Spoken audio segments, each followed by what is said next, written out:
عقل کی بات ہے. اب آتے ہیں کچھ اور معاملات کی طرف.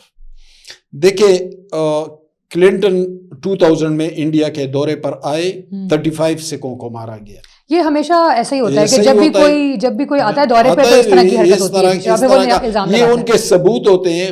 اچھا, اب ڈی جے وینس جو ان کے جے ڈی وینس جو ان کے وائس پریزیڈنٹ ہیں, وہ دورے پہ آئے, ان کی اہلیہ ساتھ تھی, وہ انڈین ہے, ان کی اہلیہ بھی انڈین ہے.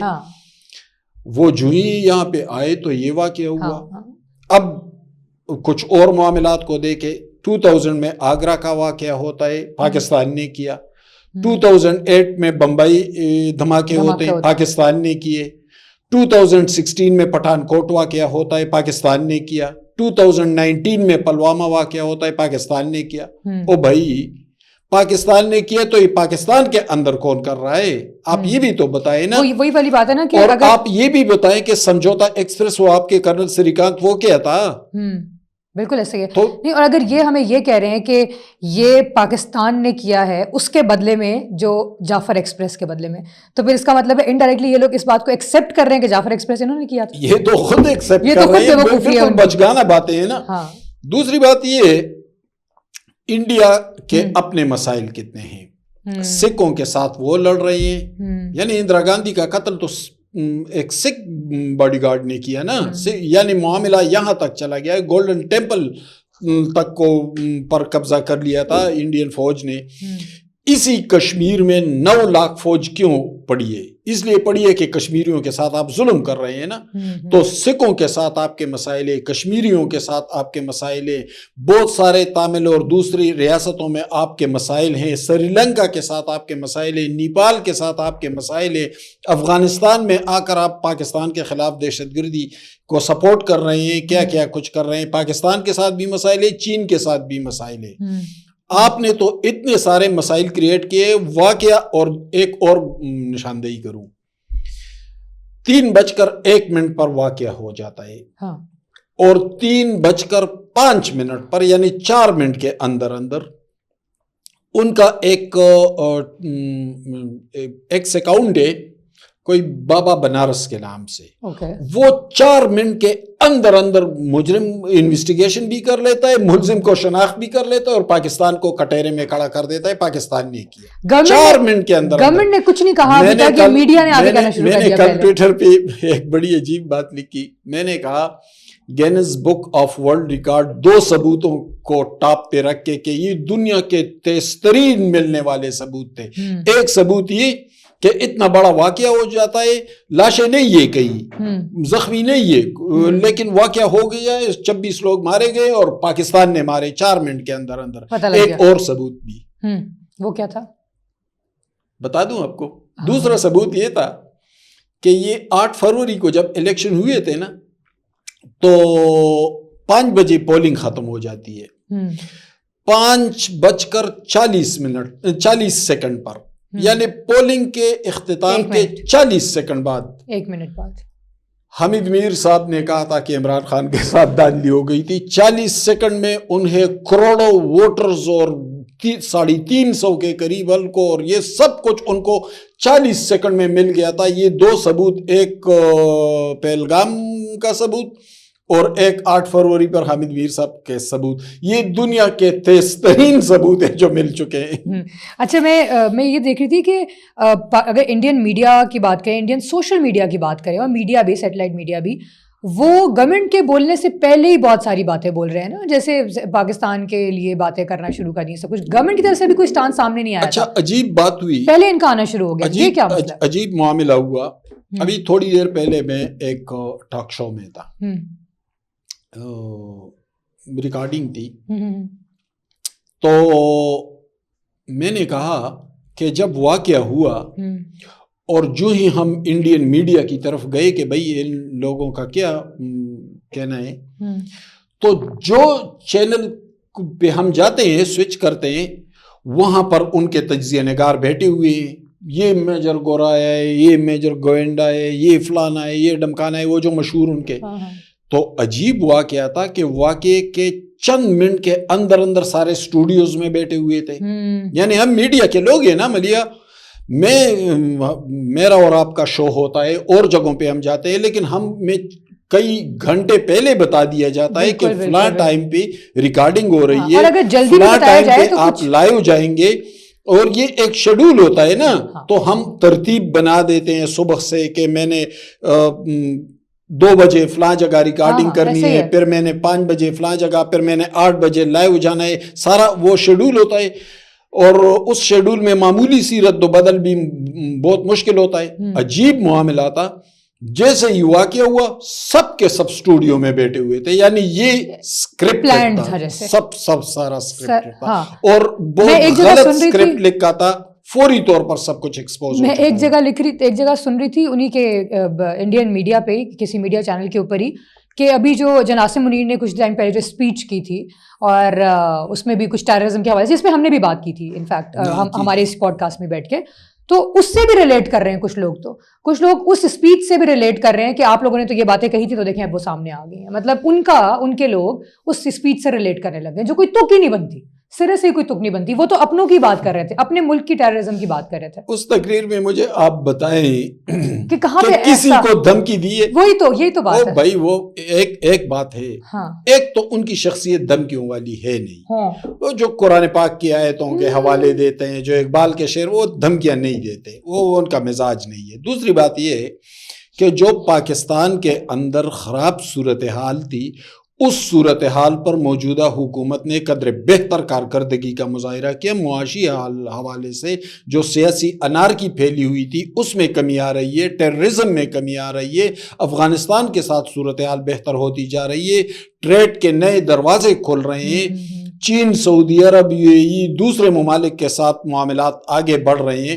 وہ تو یہ جو ریسنٹ ڈائنامکس ہیں اس پہ بات کر رہے تھے۔ آپ کو بھائی دھمکی دینے کی ضرورت کیا تھی؟ پاکستان تو خاموش بیٹھا ہوا ہے، پاکستان بیچارہ تو اپنے مسائل میں گھرا ہوا تھا، اس پر کامیابی سے معاملات آگے بڑھ رہے ہیں۔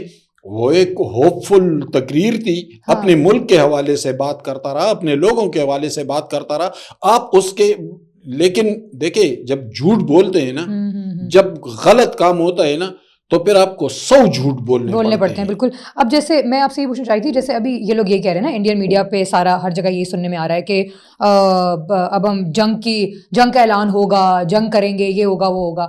آپ کو کیا لگتا ہے کہ اگر ایسا کچھ ہوتا ہے، ویسے تو آبویسلی نہیں ہوگا، لیکن یہ لوگ جو اتنا بن کے آگے آ رہے ہیں، تو پاکستان کو ذرا کم سمجھ رہے ہیں آپ کے خیال میں؟ تو پاکستان کیا کرنے والا ہے پھر ان کے ساتھ؟ اب وہ جیسے ابھی لندن کے ساتھ ہوا تھا نا، وہ ٹی واز فینٹاسٹک، وہ تو نہیں ہوگا یقیناً۔ نہیں، اس دفعہ جنگ کے امکانات، جنگ ہونی بھی نہیں چاہیے، یعنی وہ وحشیوں کا کھیل ہے، وہ نہیں ہونی چاہیے، جنگ کے کوئی فوائد نہیں ہوتے، اور جنگ اتنی آسان بھی نہیں، لیکن وہ جیسے کہہ رہے ہیں نا، وہ اگر کہہ رہے ہیں تو وہ ایک بربریت ہے، ایک وحشت ہے، اور پاکستان اتنا کمزور ملک بھی نہیں ہے، یہ بھی ذہن میں رکھنا چاہیے۔ پاکستان کوئی نیپال یا سری لنکا نہیں ہے، پاکستان ایک ایٹمی ملک ہے۔ دوسری بات یہ ہے، میں اس واقعے کو ایک اور حوالے سے بھی دیکھتا ہوں۔ ابھی 2-3 ہفتے پہلے امریکہ نے ایک پاکستانی ڈاکٹر کو انڈیا کے حوالے کیا، طیور رانا اس کا نام ہے۔ اچھا۔ اور اس پر الزام ہے کہ جو بمبئی واقعات ہوئے تھے اس میں یہ ملوث تھے۔ اچھا۔ وہ امریکہ میں رہائش پذیر تھے، غالباً کوئی کینیڈین سٹیزن ہے وہ، اس سے وہاں پہ کچھ انویسٹیگیشنز ہوئے اور اس کو انڈیا کے حوالے کیا گیا ہے۔ اچھا۔ اب مجھے ایسے لگتا ہے، یہ میرا اپنا خیال ہے، مجھے ایسے لگ رہا ہے کہ طیور رانا کے بیان کو انڈین اپنی مرضی کے مطابق بنائیں گے، اسے میڈیا کے سامنے لانا ہے۔ اچھا۔ اور اس میں یہ بتانا ہے کہ بھائی یہ پاکستان نے کروائے تھے، اچھا، اس سے پہلے ایک فضا بنائی جا رہی ہے، یہ جو موجودہ واقعات ہیں نا، یہ اس سے ریلیٹ کرنے کے لیے، اس کو سپورٹ فراہم کرنے کے لیے ایک فضا تو کہیں نہیں بنائی جا رہی۔ میں تصوراتی طور پر، تجزیاتی طور پر بات کر رہا ہوں، ہو سکتا ہے کہ ایسا ہونے والا۔ یہ جو طیور رانا جو انڈیا کے حوالے کیا گیا ہے، اس پر گہری نظر رکھنی چاہیے، کہیں انڈیا کوئی اور کھیل تو نہیں کھیل رہا ہے اور انڈیا اس طرح کے واقعات سے پھر بھاگ جاتا ہے. سمجھوتا ایکسپریس ہمارے سامنے کیا ہوا تھا. پھر پٹھان کوٹ کا واقعہ جب ہوا تو پاکستان پر الزام لگا دیا, تو پاکستان نے سارا وہ اوپن کر دیا. پاکستان نے کہا ٹھیک ہے ہم اپنی انویسٹیگیشن ٹیم بھیج دیتے ہیں, آپ کا انویسٹیگیشن ٹیم بھی آ جائے, مشترکہ طور پر تحقیقات کر لیتے ہیں. اس سے بڑی افر کیا ہو سکتی ہے. اس سے بھاگ گئے تھے انڈین, یعنی اس میں بھی راضی نہیں تھے, صرف الزام لگا لیتے ہیں. وہ جو ہمارے ہاں ایک سیاسی جماعت کہتے ہیں الزام لگانا ہمارا کام ہے, انویسٹیگیشن کوئی اور کرے. انڈیا کا بھی یہی ہے, الزام لگاؤ پاکستان پر اور پھر جب حقائق پر بات ہو. اب یہ جو پہلگام واقعہ ہے, اچھا میں آپ کو ایک اور یعنی ہم تو حقائق پر بات کرتے ہیں. پتہ ہے پہلگام ایل او سی سے لائن آف کنٹرول سے کتنا دور ہے؟ 400 کلومیٹر. تو 400 کلومیٹر اندر کوئی جائے اور واقعہ ہو اور آپ کو پتہ نہ چلے تو بھائی تو پھر تو آپ کی فوج کی بھی نااہلی ہوئی نا. تو پھر آپ کی 9 لاکھ فوج وہاں کس لیے پڑی ہے؟ پھر تو آپ کی فوج کی اہلیت پر سوال اٹھ رہا ہے. ایک یہ ایک اور میں کچھ انفارمیشن شیئر کروں. 2-3 دنوں سے آزاد کشمیر کے باغ ڈسٹرکٹ 2 نوجوان لاپتہ ہیں. ایک کا نام ہے ملک محمد فاروق, سن آف ملک محمد صادق.